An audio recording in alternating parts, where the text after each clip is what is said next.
ஓடி விளையாடு ஓய்ந்திருக்கலாகாது. அதுக்கு தான் சூப்பர் சரவணா ஸ்டோர்ஸ்ல சம்மருக்கு ஆடைகள் வாங்கும் போது அவுட்டோர் கேம்ஸ் ஃப்ரீ. ஓடு ஆடு விளையாடு சூப்பர் சரவணா ஸ்டோர்ஸ் சம்மா கோடையை கொண்டாடலாம். திமுக கூட்டணிகளை பல மன கஷ்டங்கள் இருக்கு. அப்படிலாம் கூட்டாருன்றது எனக்கு துளி கூட நம்பிக்கை இல்லை. பாஜக சார்பில் இருப்பீங்க. தமிழ்நாட்டில் யார் விதிவிலக்கா இருக்கான்னு நீங்க பாருங்க. விஜய்க்கு செக் வைக்கணும் ஒரு தலைவரை பார்த்ததே இல்லை. திருமாவளவன் விஜயா திருமாவளவன் அந்த டைமென்ஷன் அரசியலே வந்து தலைகளாக மாறி. தமிழக தேர்தல் அரசியல் களத்தின் ஒவ்வொரு நகர்வுகளையும் தொடர்ச்சியாக விவாதித்து வரக்கூடிய நமது நியூஸ் போக்கஸ் தமிழ் சேனலை சப்ஸ்கிரைப் செய்து இணைந்திருங்கள்.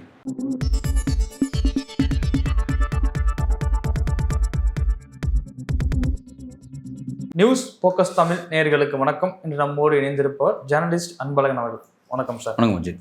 தமிழக அரசியலில் குறிப்பாக நடந்து முடிந்த சட்டமன்ற தேர்தலில் யாருக்கும் பெரும்பான்மை கிடைக்காம அடுத்து யார் சிஎம் அப்படிங்கிற டிஸ்கஷன் போயிட்டு இருக்கும்போது விடுதலை சிறுத்தைகள் கட்சியிலிருந்து பொதுச் செயலாளரான சிந்தனை செல்வன் அவர்கள் கருத்தை பதிவு பண்ணியிருக்காரு. என்ன அப்படின்னா, 2 திராவிட கட்சிகளும் சேர்ந்து திருமாவளவன் அவர்களை வந்து முதல்வராக அறிவிக்கணும்னு சொல்லியிருக்காங்க. எப்படி பார்க்குறீங்க இந்த கருத்து? ஒரு இன்ட்ரெஸ்டிங் டைம்ஸ் தான் அது.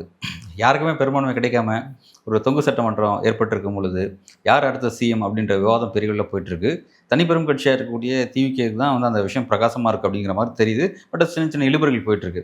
இப்படி போயிட்டு இருக்கும்போது திடீர்னு வந்து இப்படி ஒரு விஷயத்தை வந்து முன்வைக்கிறது அப்படிங்கிறது வந்து பார்த்தீங்கன்னா, கடந்த 2 நாட்களாக இன்னொரு டாபிக் ஒன்று போயிட்டுருக்கு. டிஎம்கேவும் ஏடிஎம்கே ஒன்று சேர்ந்து ஆட்சி அமைக்கிறது அப்படிங்கிற மாதிரியான ஒரு டாபிக் ஒன்று போயிட்டுருக்கு. ஸோ அதை ஒட்டி தான் இது கிளம்புது. சப்போஸ் அவங்க 2 பேரும் ஒன்றா சேர்ந்தால் மட்டும்தான், அவர் 2 பேரும் ஒன்று சேரும்போது டிஎம்கேவும் ஏடிஎம்கே ஒன்று சேர்ந்து டிஎம்கேலேருந்து யாரோ ஒருத்தர் சிஎம்ஆவோ அல்லது ஏடிஎம்கேலேருந்து யாரோ ஒருத்தர் சிஎம்ஆவோ அது எப்படி சொல்லப்பட்டுச்சுன்னா, எடப்பாடி பழனிசாமியை சிஎம்ஆக்க திமுக ஆதரவு கொடுக்குறது அப்படிங்கிற மாதிரி செய்தியில் வந்துட்டு இருந்துச்சு. அது அப்படி போனால் நிச்சயமாக பெரிய மக்கள்கிட்ட வந்து ஒரு பெரிய கெட்ட பேரை ரெண்டு கூட்டணியுமே 2 கட்சியுமே ஏற்படுத்திக்கும் பெரிய சிக்கலாக மாறிடும். காலங்காலமாக எதிர்பார்த்து செஞ்சது 2 பேரும் ஒன்று சேர்றது வந்து ரசிக்க முடியாத மாதிரியான அந்த இடத்துல போய் நிற்கும்.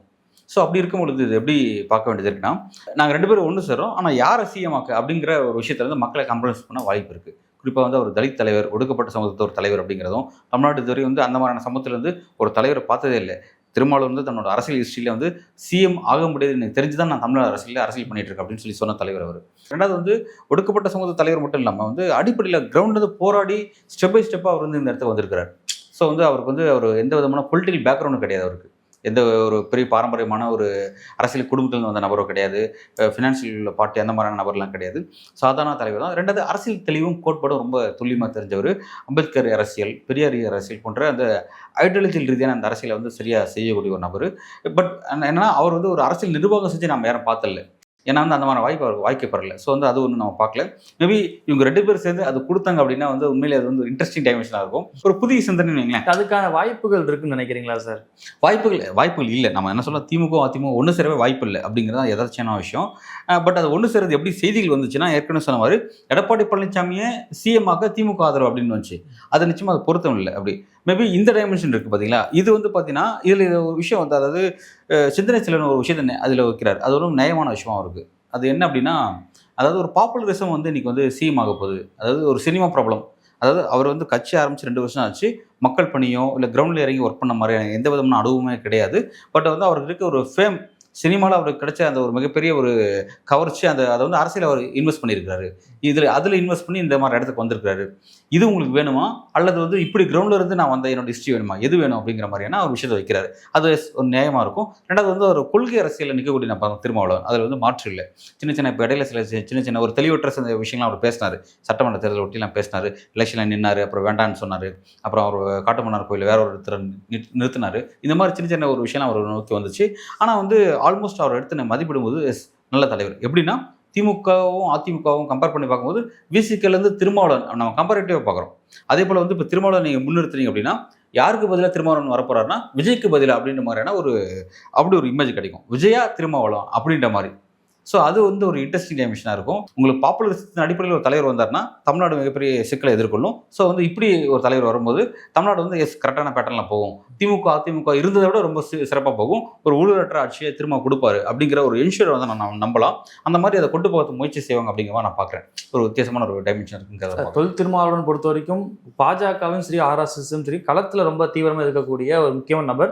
இன்னமும் ஆர்எஸ்எஸ்க்கு ஒரு குடைச்சலாக இருக்க நபர் யாருன்னா தொல் திருமாவளவன் தான். பல முறை வந்து திருமாவளவன் அவர்களுக்கு ஆஃபர் வந்து ஆர்எஸ்எஸ் பிஜேபி கொடுத்து சொல்லலையும் ஸ்ட்ராங்காக என்ன தலைவர் அப்படின்னு திரும்ப எடுத்துக்க முடியும். அப்படிப்பட்ட தலைவர் தமிழ்நாட்டுக்கு வந்து விட முதலமைச்சர் ஆனால் அந்த களம் எப்படி இருக்குன்னு நினைக்கிறீங்க? உண்மையிலே வந்து அதான் சொன்னேன், நீ ரொம்ப அழகாக சொன்னீங்க. அதாவது பாஜகவுடைய அந்த அசுர வளர்ச்சி இருக்குல்ல, பிரதமர் மோடியோட அசுர வளர்ச்சி, அவங்களோட ஆக்டோபஸ்காரங்கள் வந்து ஏனைய இந்தியாவை வளர்ச்சி போட்டுருச்சு. எல்லாத்துலேயும் அண்டை நாடுகளில் கூட அவங்களோட அரசியல் இன்ஃப்ளூயன்ஸ் வந்து அந்தளவுக்கு போயிட்டுருக்கு. அப்படி இருக்கும்போது அவங்களால வளைக்க முடியாத தலித் தலைவர்களே இந்தியாவில் கிடையாது.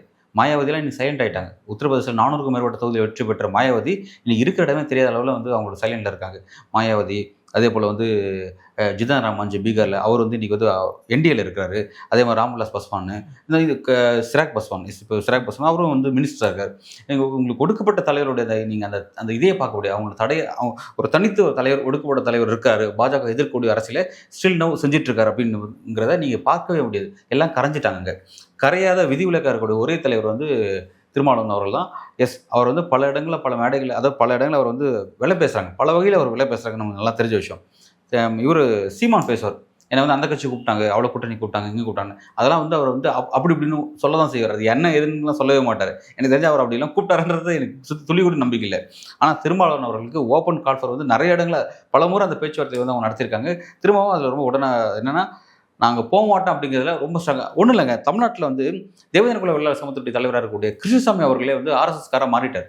வெளிப்படையாக அவரே சொல்லிட்டார். அவர் ஒரு மேடையில் ஒரு டிபேட் ரங்கராஜ பாண்டே அவர்களோட நினைக்கிறேன், டிபேட்டில் பேசும்பொழுது வந்து நீங்கள் கொஞ்சம் பாஜக சார்பில் இருப்பீங்க அப்படின்னு அவங்கள நினைக்கிறேன்னு சொல்லும்போது, ஏன் அவ்வளோ கஷ்டப்படுறீங்க, ஆர்எஸ்எஸ்காரன் சொல்லுங்க ஓப்பனா அப்படின்ட்டார். ஸோ எதுக்கு சொல்ல வரோம் அப்படின்னா, அவர் வந்து தேவேந்திர குல வெள்ளாளர் சமூகத்தை வந்து பிரதமர் நரேந்திர மோடி இங்கே வந்து பிரச்சாரத்துக்கு வரும்பொழுது, ஃபஸ்ட்டு 2017 காலகட்டத்தில் வரும்போது நரேந்திரான்னு சொல்லிட்டு அந்த சமூகத்தை வந்து தன்னோட இணைச்சிக்கிட்டு அவர் அப்படியே தன்னோட அரசியல் வந்து அந்த அந்த சமூகத்தோட வாக்குகள் கவர்வதற்கு அந்த மாதிரி ஸ்டாண்ட் எடுத்தார். ஸோ வந்து அந்த கட்சியினோட தலைவர் அடிப்படையில் அவரும் அந்த ஸ்டாண்ட் எடுத்தார். அதே போல் தமிழக மக்கள் முன்னேற்ற கழகம் நம்ம ஜான் பாண்டியன் அவர்கள், அவரும் அதே சமூகத்தை சேர்ந்தவர் தான். அவரும் எல்லாம் அங்கே போயிட்டாங்க. தமிழ்நாட்டில் யார் விதிவிலக்காக இருக்கான்னு நீங்கள் பாருங்களேன், யாருமே இல்லை எனக்கு தெரிஞ்சு. அது இவர் நம்ம தெரிஞ்சு ஆதி திராவிட சமூகத்தின் தலைவராக இருக்கக்கூடிய திருமாவளவன் அவர்கள் தான் வந்து அந்த விஷயத்தில் ரொம்ப ஸ்ட்ராங்காக இருக்கிறாரு. எந்த விலை கொடுத்தா அவர் விலை போல. அவருக்கு பல மன கஷ்டங்கள் இருக்குது, திமுக கூட்டணிகளில் பல மன கஷ்டங்கள் இருக்குது, பல பிரச்சனைகள் இருக்குது. எவ்வளோ தான் இருந்தாலும் நான் வந்து மதவாத சக்திகளுக்கு வலியுறுத்தக்கூடாதுன்றதுக்காக பல்ல கடிச்சு இங்கே இருக்கிறேன் அப்படின்ற மாதிரி ஒரு விஷயம் சொல்கிறார். ஸோ வந்து ஒரு தெளிவான ஒரு அரசியல் சித்தத்தை வந்து கொண்டவர் தான். அப்படிப்பட்ட ஒரு ஒருத்தர் இங்கே வந்துட்டார் அப்படின்னா, அதுக்கு திமுக அதிமுக ஆதரவு கொடுக்குது அப்படின்னா லிட்டரலாக பாஜக அதை விட ஒரு பெரிய பிரச்சனை எதுவுமே இருக்காது.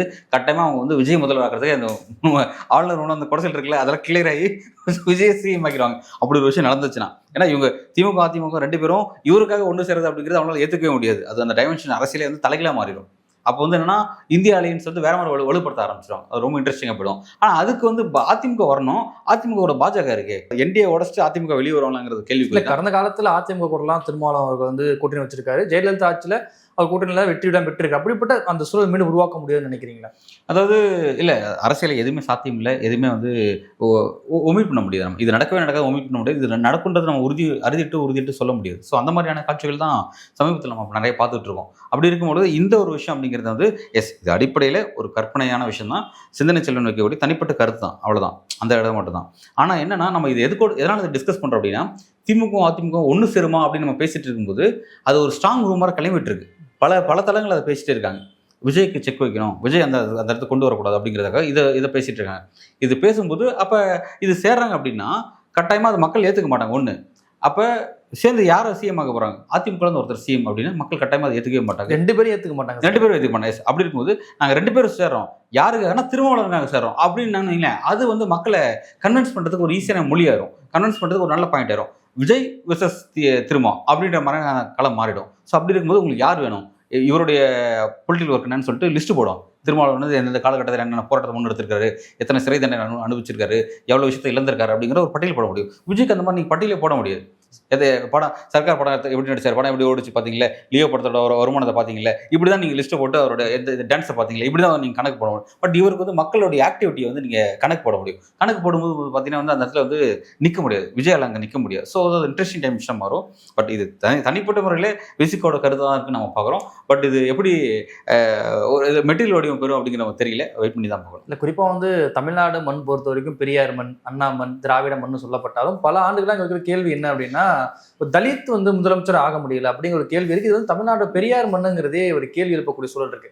ஒருவேளை தொல் திருமாவளவன் அவர்கள் வந்து முதலமைச்சரானா அந்த வரலாற்று மாற்றியமைக்கப்படும், உண்மையா இது வந்து தமிழ்நாடு வந்து பெரியார் மண்ணுன்னு சொல்லி ஒரு நிலைநாட்டப்படும்ல? உண்மையிலே வந்து நீங்கள் சொல்கிற சரியான கேள்வி தான். நம்ம வந்து காலங்காலமாக வந்து கொள்கை அரசியல் பேசுகிறோம், அண்ணா அரசியல், அவர் வந்து பெரியார் அரசியல்னு சொல்லி நம்ம நிறைய பேசுகிறோம். ஒடுக்கப்பட்ட சமூகத்தோட தலைவர் வந்து யாருமே நான் வந்து சிஎம் ஆகலைங்கிறது நம்ம ஏற்கனவே குறிப்பிட்டு தான். எஸ், அது நடக்கல, அப்படி நடக்கல. அது நடந்துச்சு அப்படின்னா வந்து எஸ், இது லிட்டரலாக வந்து அப்படி நடக்கிறதுக்கு, அப்படி ஒரு விஷயம் நடக்கிறதுக்கு, ஒடுக்கப்பட்ட சமூகத்திலிருந்து ஒருத்தர் வந்து சிஎம் ஆவதற்காக 2 திராவிட கட்சியிலும் ஒரு புள்ளியில் இணைகிறாங்க அப்படின்றதே வந்து இந்தியாவுக்கே ஒரு மெசேஜாக மாறணும். அதுதான் கொள்கையும் கூட. கொள்கை அந்த இடத்துல, அதாவது திராவிட அரசியலுடைய ஒர்க்கை பாருங்கப்பா, இந்த 2 திராவிட கட்சி அடிச்சுக்கிட்டாங்க. எதுக்குன்னா தங்களுக்கு அதாவது கலைஞரும் எம்ஜிஆர் மாறி மாறி அடிச்சுட்டாங்க, தங்களுடைய பதவி பிரச்சனைக்காக எதுக்காக அடிச்சுட்டு பிரிஞ்சுட்டாங்க. ஓகே, ஆனால் இவங்க 2 பேருமே ஒரு ஒடுக்கப்பட்ட சமூகத்தோட தலைவர் முதல்வராக்கிறதுக்காக சேர்ந்தாங்க அப்படிங்கிறது வந்து பார்த்தீங்கன்னா அது இன்ட்ரெஸ்டிங் டைம்ஸாக மாறிடும். அதில் இன்னொரு விஷயம் என்னன்னா, விஜய் போன்ற பாப்புலரிசம் பண்ண தலைவர் வீழ்த்தின மாதிரி ஆகிடும். ஸோ அதுவும் வந்து ஒரு நல்ல ஒரு வித்தியாசம், ஒரு இதுவாக தான் இருக்கும். பட் அது அதுக்கு நம்பர்ஸ் யாராவது வந்துடும் நினைக்கிறேன். அப்படி போகிறதா இருந்தால் நம்பர்ஸ் வந்து கணக்கு போட்டு பார்த்தா நம்பர்ஸ் வந்துடும். அது ஆல்மோஸ்ட் பாமக மட்டும் ஆதரவு கொடுத்தாங்கன்னா அந்த நம்பர்ஸ் வந்துடும் நான் நினைக்கிறேன். காங்கிரஸ் கொடுப்பாங்கன்னு தெரியல, டவுட்டாக இருக்குது. அங்கே போயிட்டேன் காங்கிரஸ். மேபி பாமக ஆதரவு கொடுத்தேன்னா அந்த நம்பர்ஸ் வந்துட்டாங்கன்னா அது வந்து இன்ட்ரெஸ்டிங் நிமிஷம் இருக்க வாய்ப்பு இருக்குது. இன்னொரு சூழல் என்ன மாறும் அப்படின்னா, ஆனால் இதில் முக்கியமான விஷயம் என்ன தெரியுங்களா, திமுக அதிமுக அமைச்சர்கள் இடம் இருக்கக்கூடாது. அதாவது எங்களுக்கு பதவி மீது ஆசை கிடையாதுங்கிற ஒரு விஷயத்த மக்கள்கிட்ட கிளியர் கட்டாக சொல்லணும். நாங்கள் வந்து வெளியிலேருந்து ஆதரவு தர போகிறோம், நாங்கள் வந்து பதவிக்காக ஆசைப்படல, இது முழுக்க திரும்ப நாங்கள் சிஎம் ஆசைப்படுறோம் அப்படின்ற ஒரு விஷயத்தை வந்து கன்வின்ஸ் பண்ணுறதுக்கான ஒரு வாய்ப்பாக இருக்கும். அது ஒரு இன்ட்ரெஸ்டிங் டைமென்ஷன் தான் இருக்கும் நான் பார்க்குறேன். திமுக என்னதான் பாஜக எதிர்ப்புன்னு சொல்லி தன்னை முன்னிறுத்திட்டாலும் பல இடங்கள்ல வந்து பாஜகவோட வந்து சமரசம் செய்யற போக்கை வந்து பார்க்க முடியுது, அதை விமர்சனமும் செய்யறாங்க. இப்படி சூழலை ஒருவேளை திரும்ப வந்து முதலமைச்சர் ஆயிட்டா, ஏன்னா திரும்ப தான் பல இடங்கள்ல வந்து பாஜக வந்து நெக்கு நின்று போட்டிடுறாரு. அப்ப ஒருவேளை திரும்ப முதலமைச்சர் ஆகிட்டா இன்னும் பாஜகவுக்கும் தமிழ்நாட்டுக்கும் அந்த போட்டி வந்து அதிகரிக்க வாய்ப்பு இருக்குல்ல? கட்டாயமாக வந்து அதாவது மாநில அரசுக்கும் மத்திய அரசுக்குமான போட்டின்னு சொல்லலாம். அது திரும்ப தலைமையிலான மாநில அரசுக்கும் மோடி தலைமையிலான மத்திய அரசுக்குமான போட்டிங்கிறது அதிகமாக வாய்ப்பு இருக்குது.